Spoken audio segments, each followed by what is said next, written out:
is kind of an ode to June. This setup here is from my one buddy. He decided to have a birthday jamboree on his birthday and for every other June baby, including myself. Actually, when this was shot, I couldn't tell you exactly where I was. I'm off some road, Hope Road, I believe. Then off the trail, off another trail that I think technically ended but turned into some kind of like deer trail, and I just kept on taking that trail until it turned into swamp. So, yeah. Let's see if you can spot where the trail is. It's right there. Yeah, that's the trail. Um, and this is where, for me at least, the trail ends. You're on camera too. Also during this time, it was kind of long overdue, but we finally all went for a ride together. Me, my wife Marie, and Justin. Me and Marie have been riding together for a while. We had a pair of Vespas, and technically still do, just the one's kind of put up commission.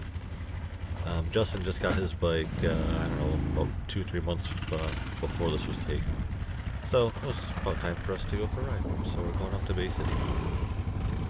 So one of our first stops, because the ice cream place in Bay City likes to probably lie about the taxes, is the ATM to pick up some cash, because it's a cash-only establishment.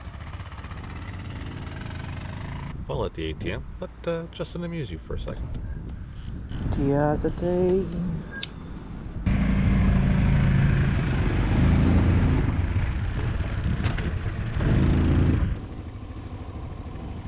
It looks a little bit like rain, but according to the forecast anyways, there's not supposed to be any rain today. But it might get a little breezy.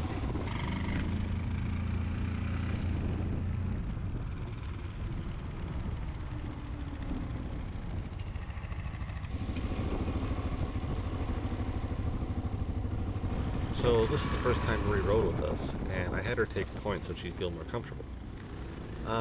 And like I said, she never rode with us before and forgot that her Vespa can go to 0 to 60 in just shy of 4 seconds.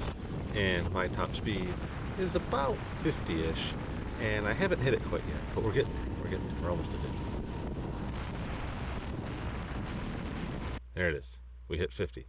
So, now Marie's probably at about 60 or so, but that's fine.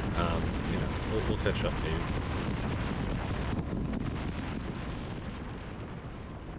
And we do end up packing up for the rest of the ride. And it was a really nice ride, I have to say. I'm a little bored sometimes of riding on roads, but when you have a nice pack of friends going along, it does make a little bit of a difference. Unfortunately, the GoPros ran out of batteries by the time we got on the edge of Bay City, so I don't have any good footage of us picking up ice cream.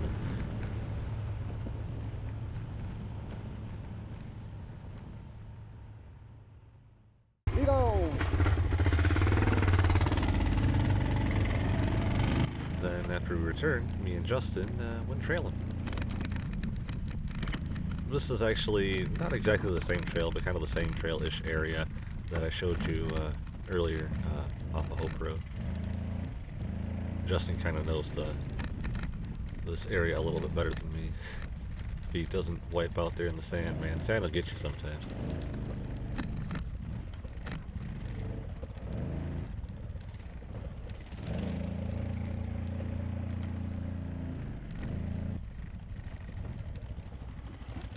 So, this area actually I've been through before, and I thought I'd be smart, and I could have swore I went this route before to cut across this island, and you can kind of see my tracks. But evidently, they're kind of high off to the left there. I should have went high enough to the left there, because this mud right here was just bogging me down. Or I should have came in a little bit faster. But yeah, this was a bit of a struggle. And after creep crawling my way out of that mud, this is the kind of mud that really cakes to your tires, so like for the first few hundred feet or so, depending on how fast you go, my tires just have no traction and they're really sloppy and awkward, so it's like still riding in mud for a while.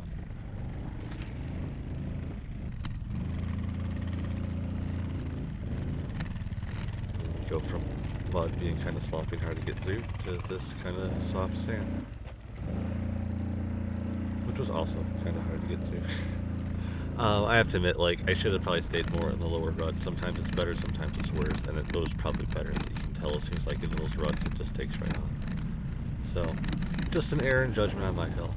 So I was actually talking to Justin about this area before with the high tension power lines and about trying to find other trails off of it. And he says it's usually too sketchy with being swamped out, except a couple of spots where you can cut across to the highway, or kind of M30, I guess, to do something else. And then this happened. You okay? So you can usually these high berms are put in to let you know you're really not supposed to go this way, and to galvanize the fact that you really shouldn't go this way, which Justin found out. But on the other side of this So we got a little bit hill, of a you'll see here shortly. a little bit of a ditch. And it drops it down, everything down about another 4 feet. And yeah, he certainly wasn't expecting that. I'm sure the wind will drop this and I won't be able to find it, but it'll be great. Originally, when the bike landed, it was actually upside down. Unfortunately, because we forgot to grab the other camera, I only had the one mounted on my headlight, and I really didn't want to take the time to get it off to get a shot of it while it was leaking gas and the water. Just didn't seem like a good idea.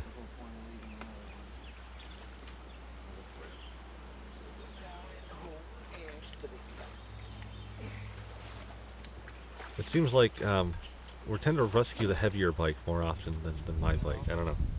Now for the fun part.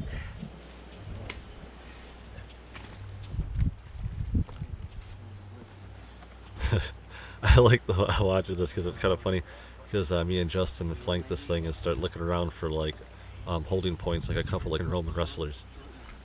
We kind of made a mistake and didn't really communicate much on how we were going to navigate this thing, and I am pushing Justin onto the hill. Yeah, kinda. And now I am holding the entire front half of the motorcycle by myself. You good? Yeah, that's fine. It's like, oh, got it all, I got it all. But now we're one step closer to getting this girl back on shore and seeing what's on this side of the ravine. I had already scouted out while we were waiting half a second of a better way to go around this berm. And I really don't think it would have been too passable if it wasn't for the fact that we're still in a pretty bad drought in Michigan right now. But I already have my my cub on the other side now. And now so is his bike. Let's see what the hell's on the other side. You know what we found out on the other side? Nothing. Actually, it looked like there was a house and stuff, so we decided to turn back around through this weird sketchy trail, which really wasn't much of a trail, to get back to the route I went around the berm, which was a bit tricky even for me being able to walk kind of like flat-footed through this thing. So Justin's gonna have a bit of a go of it. Like, I didn't even realize how muddy it was until he came through tearing this up.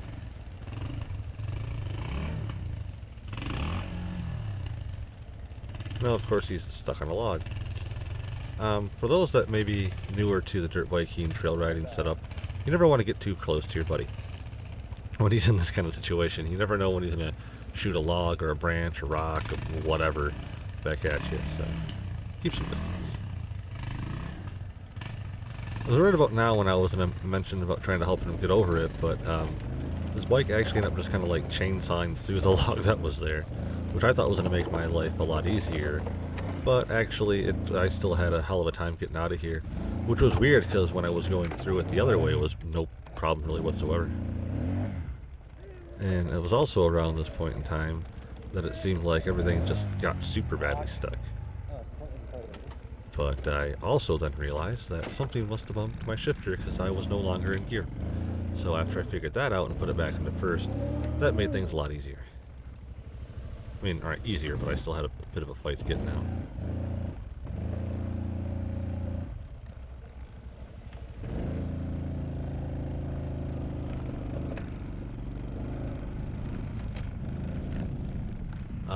Actually, we're hoping we could have caught through the other way to hook up with M30 because it would have been a bit quicker. My buddy has a first date tonight, and I'm sure he really doesn't want to be late. So now we don't have to really rip it through these trails, but we certainly cannot dilly and dally. This spot's actually kind of interesting. There's usually a bit of a creek streamy part through here, but now it's just all mud. And luckily, we both got through this fairly unscathed. The first time we went through this together, it was like the first time that Justin got his bike, and he gave it a little bit too much throttle and kind of like launched out of there and ended up on the bank, landing kind of on his engine cage. But this is when things get kind of weird. You think you're just going to try to find a better line and cut around your buddy, kind of funny, and then this happens. Yeah, that little bit of a rut was deeper and then got narrower than I had realized, and my one foot peg and my brake pedal got latched in, and the brake pedal actually wrapped around the foot peg. So I didn't have any footage of that because we were kind of just in a huff to get out of there. Once again, Justin had that first date.